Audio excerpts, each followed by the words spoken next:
There's ways to do it. And I think it's really, really important to care for yourself along the way and to find a therapist that has a specialty in grief and caregiving. Because unless you've been through this, you it is just daylight and dark with the ability to do it. And so to have a therapist that can help you with that specifically, I think is so incredibly important. And even if they haven't been through it themselves, having an understanding, having the training to work through grief, work through the burnout, work through all of the dynamics that go with it. I mean, yes, that would be my advice. Find a therapist and find somebody that knows what they're doing in this particular arena. Absolutely.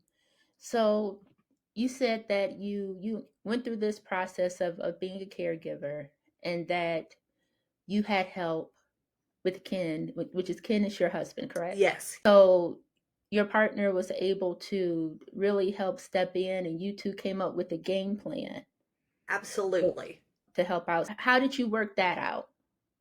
We're a really good team. We started marriage counseling in October before we got married in March.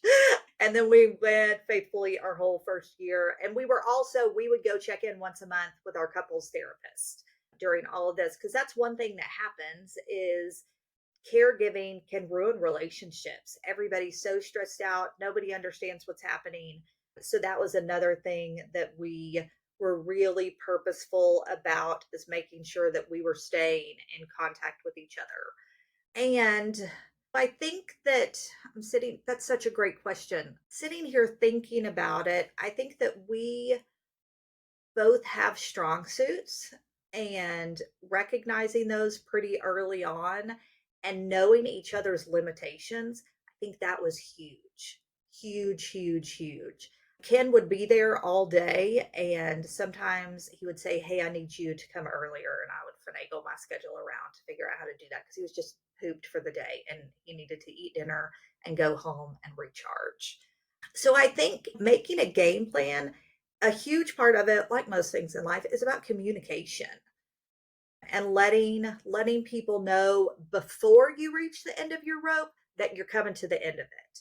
Because if you reach the end of your rope and you haven't alerted anybody to the fact that you're about to lose your mind, it's not going to go very well.